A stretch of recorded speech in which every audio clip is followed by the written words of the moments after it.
Guess what time it is?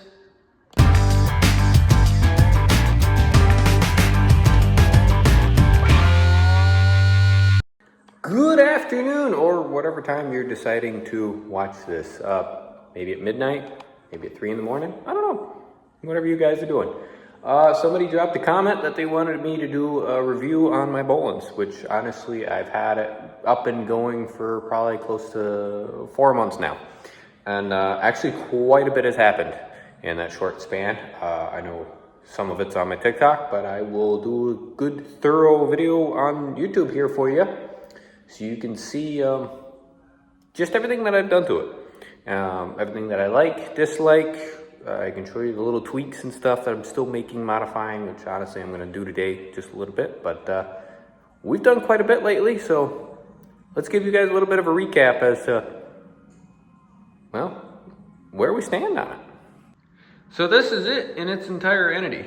And we've got a couple of attachments with it, actually. All right, we'll start right at the front here with what we're going on, why we got and all that. And my original design, my idea anyway, was we had these pallet forks that we designed for our 425.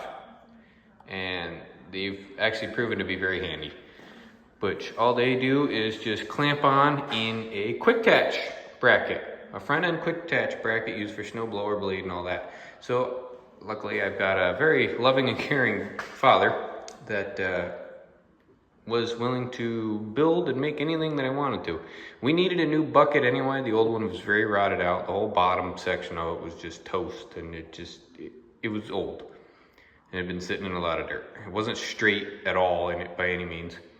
So I had him say, hey, we got pallet forks.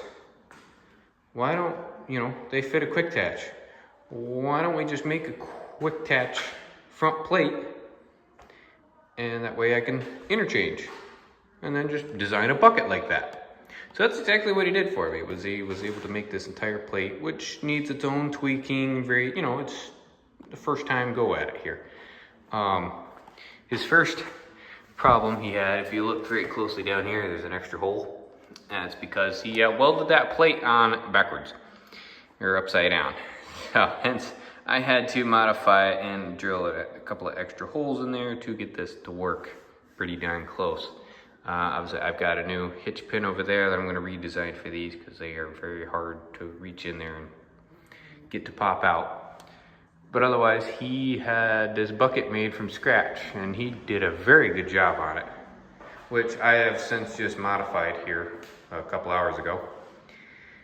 Built full recessed plow bolt cutting edge on both sides, and all the way down around, wrapped beautifully, which again, I gotta put a bevel on it because it's not very sharp at all, cutting in the dirt and everything. Biggest problem was weight. This is all very heavy, all of this, as to how well he built this. I mean, he definitely spent he spent a lot of extra money on it that he really didn't need to.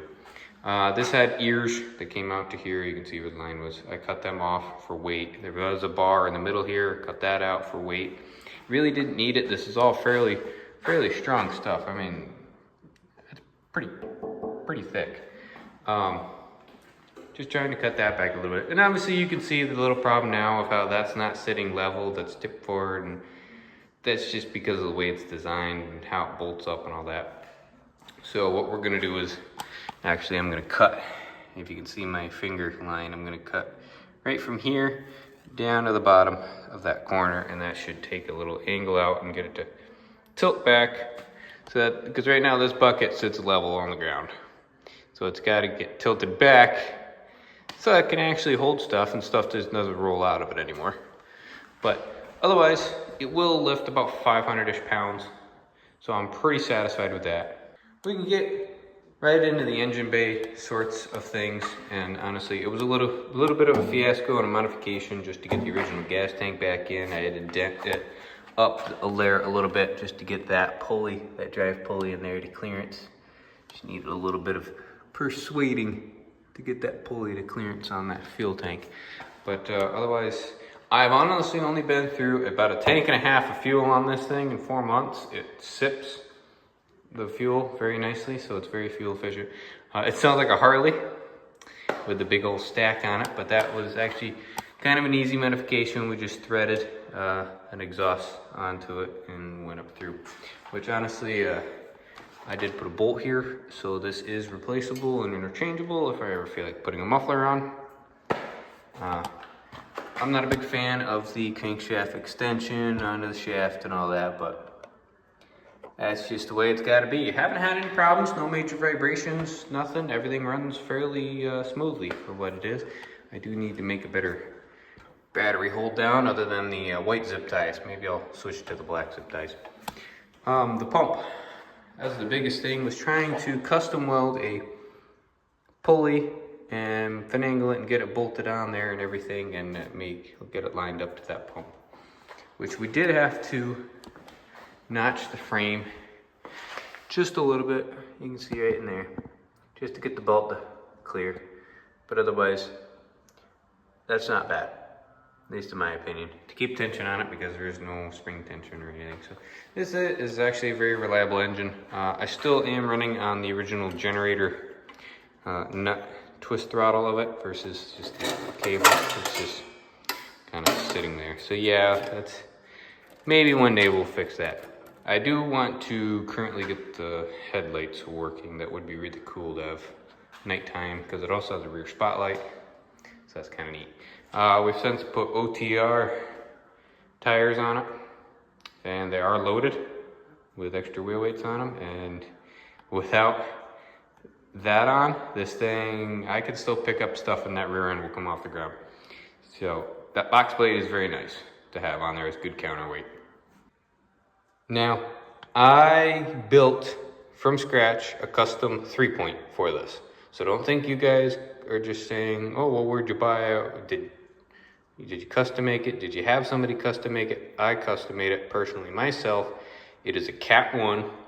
All right, it meets the width, span, and properties of all of it.